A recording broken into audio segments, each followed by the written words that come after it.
नमस्कार, मैं हूं पवन त्यागी। न्यूज पोर्टल न्यूज क्लिक पर कड़ी कार्रवाई की गई है। ट्विटर ने इस पर कार्रवाई करते हुए उनके अकाउंट को सस्पेंड कर दिया है। न्यूज क्लिक का आप जाकर ट्विटर पर अगर देखेंगे तो आपको लिखा मिलेगा कि अकाउंट इज सस्पेंडेड। उसका कारण क्या है ये अभी स्पष्ट नहीं है कि वो ट्विटर ने अपने आप से ये एक्शन लिया है या सरकार के अनुसार, लेकिन इतना तय है कि अब केंद्र सरकार इस पर सख्त एक्शन लेने जा रही है।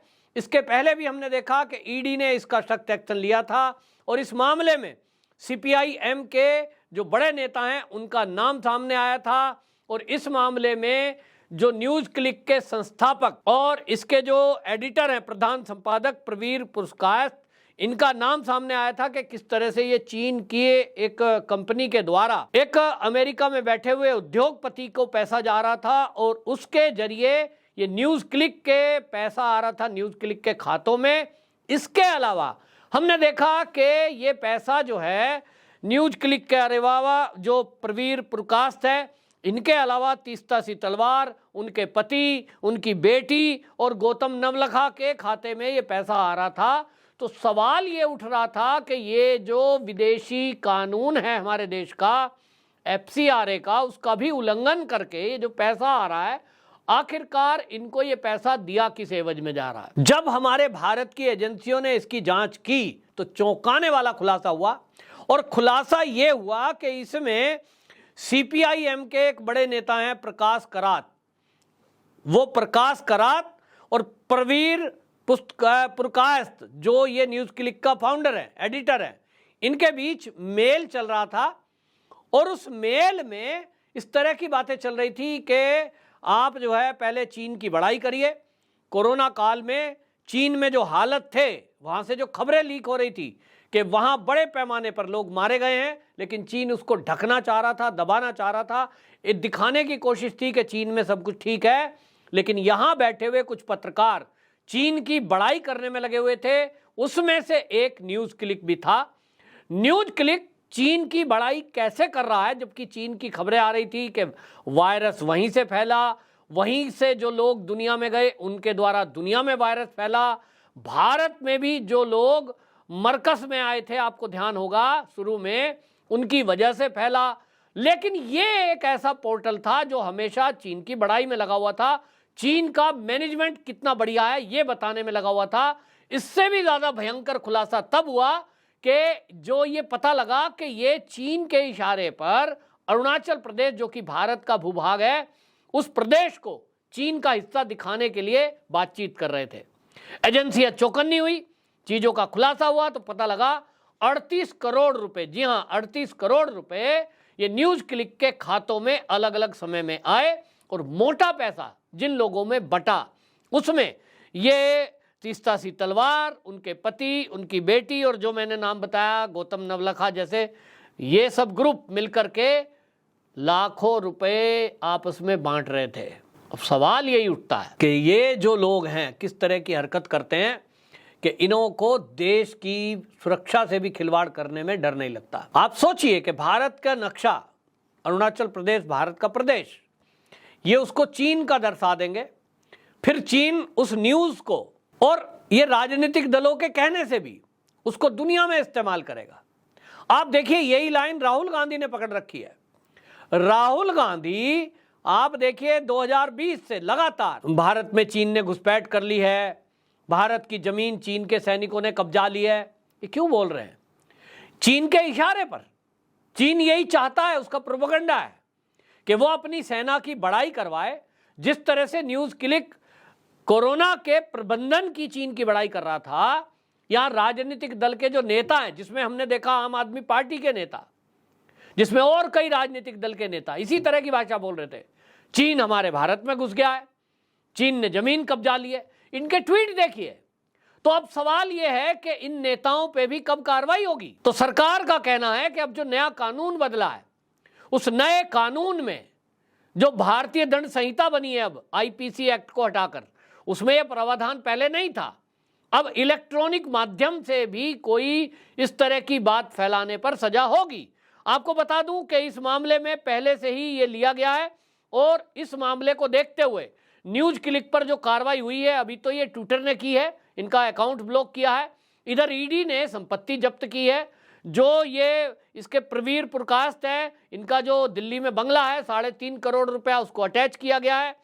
इसके अलावा आपको बताएं अभी कार्रवाई और होनी है, और इसमें अभी हाल ही में देश के मुख्य न्यायाधीश हैं सीजेआई डीवाई चंद्रचूड़ और देश की राष्ट्रपति द्रौपदी मुर्मू, उनको 255 ऐसी हस्तियों ने, जिसमें पूर्व जज हैं, पूर्व आईएएस आईपीएस अधिकारी हैं, ऐसे 255 लोगों ने न्यूज क्लिक पर कार्रवाई की मांग की। वो पत्र लिखा है, मेल भेजे हैं। अब आप देखिए कि ये जो है कार्रवाई अभी तो और होनी है। अब इसमें जो अगली कार्रवाई हो सकती है, ये तो अभी हो ही गया है, इसके आगे आप देखेंगे कि जो नया कानून बना है, मोदी सरकार ने जो नया कानून बनाया है, उसमें जो राजद्रोह है उसको खत्म करके राष्ट्रद्रोह की जो धारा 150 है, उसमें यह प्रावधान किया गया है कि जो भी भारतीय अर्थव्यवस्था को अस्थिर करने, रक्षा प्रणाली की जासूसी और भारत से मनी लॉन्ड्रिंग, विदेश से करता है, विदेशी फंड मंगाता है और भारत विरोधी कोई अभियान का हिस्सा बनता है, तो ऐसे केस में उसको राष्ट्रद्रोह माना जाएगा। अधिकतम सजा उसमें आजीवन कारावास है, 10 लाख रुपए कम से कम पेनल्टी है और मिनिमम उसमें 7 साल की सजा है। ये जो कड़ा कानून किया गया है।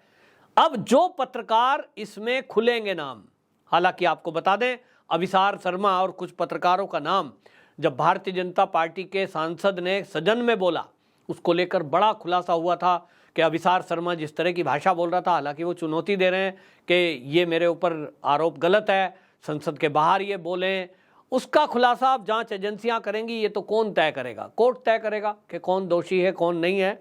बहरहाल इस मामले में अगर कोई एक सांसद सदन के अंदर खड़े होकर ये सीधे आरोप लगा रहा है कि ये जो न्यूज क्लिक है, इसके अलावा भी कई पत्रकार ऐसे हैं जो इस तरह से चीन की भाषा बोलते हैं, लोगों का कहना है, ये मैं नहीं कह रहा हूं, लोगों का कहना है कि रवीश कुमार भी इन्हीं में से एक है जो भारत विरोधी एजेंडा हमेशा चलाते रहते हैं। एक तरफा न्यूज, ना वो पश्चिम बंगाल सरकार के विरुद्ध कुछ बोलेंगे, ना बिहार सरकार के विरुद्ध कुछ बोलेंगे, खुद बिहार के रहने वाले हैं, राजस्थान सरकार या केरल सरकार के विरुद्ध कोई नहीं बोलेंगे, केवल एक तरफा मोदी विरोधी एजेंडा।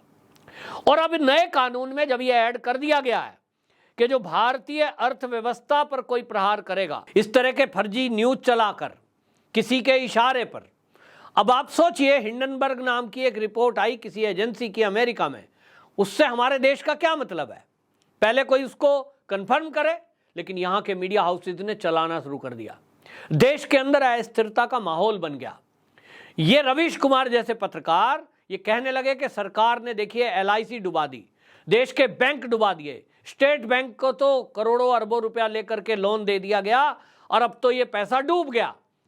लोगों में भय का माहौल बन गया, बैंकों के बाहर बड़ी लाइन लग गई। एलआईसी से लोग अपनी जो उनके वहां पे उन लोगों ने ले रखे थे, वो बीमा करा रखे थे, वहां जाके उसको कहने लगे साहब हमारे पैसे वापस दो। यह अस्थिरता फैलाना ये राष्ट्रद्रोह है। और अब इस तरह के पत्रकार जो फर्जीवाड़ा करते हैं, फर्जी न्यूज फैलाते हैं, उन पर कार्रवाई के लिए सख्त कानून आ गया है। तो अब जब ये कार्रवाई हो रही है तो आप देखेंगे कि ये देश की विपक्षी पार्टियां, खास तौर पे राहुल गांधी या कांग्रेस, इसको ऐसा लेंगे, देखो भाई पत्रकारों को आवाज को कुचला जा रहा है, पत्रकारों को जबरदस्ती प्रेशराइज किया जा रहा है। और राहुल गांधी तो हमेशा बोल ही रहे हैं, तो सवाल बार बार फिर उठ रहा है। जिस तरह से प्रकाश करात का नाम इसमें खुला है कि उनको भी पैसा आया, तो अब लोग कह रहे हैं कि क्या राहुल गांधी भी इसी तरह भाषा जो बोलते हैं, ये भी एजेंसियां चेक करें कि क्या राहुल गांधी को भी इसी पैसा मिलता है। वो क्यों बोलते हैं? जब भी विदेश जाएंगे या भारत में भी उनको जब बोलना है कि भारत में लोकतंत्र की हत्या हो रही है, अब नया शब्द ले आए कि भारत माता की हत्या हो रही है। ये भारत एक राष्ट्र है, किसी राष्ट्र की कैसे हो सकती है? लेकिन वो ये भाषा बोल रहे हैं क्योंकि उनको लगता है मोदी विरोध करना है, लेकिन मोदी विरोध में देश का विरोध, ये राष्ट्रद्रोह है। अब इसके लिए भी कोई कानून मोदी जी बनाएंगे कि नहीं ये पता नहीं, लेकिन बहरहाल फेक न्यूज फैलाना और भारत विरोधी अभियान का हिस्सा होना, इस पर कड़ी कार्रवाई की गई है। और आपको यह भी ध्यान दिला दूं कि पिछले दिनों ईडी ने एक्सोमी जो समूह है, चीन की कंपनी है, उस पर ईडी ने छापा मारकर 5,551 करोड़ रुपए से भी अधिक उसके पैसे जब्त किए थे। बड़ी उससे खलबली मच गई थी। लेकिन ये लगातार हो रहा है कि अब चीन की संबंधित जो कंपनियां हैं या जो लोग भारत में गद्दार बैठे हैं, उन पर सरकार ताबड़तोड़ कार्रवाई कर रही है और किसी को बख्शा नहीं जाएगा। सब जेल की सलाखों के पीछे जाएंगे, चाहे फिर वो रवीश कुमार हो, चाहे अभिसार शर्मा हो, जो भी दोषी होगा। मुझे नहीं पता इन दोनों का क्या लिंक है, लेकिन अगर ये दोषी होंगे तो निश्चित रूप से जेल की सलाखों के पीछे जाएंगे। और ये सरकार ने अब दिखा दिया है, कार्रवाई शुरू हो गई है। आपकी क्या राय है, कमेंट बॉक्स में जरूर बताएं। वंदे मातरम।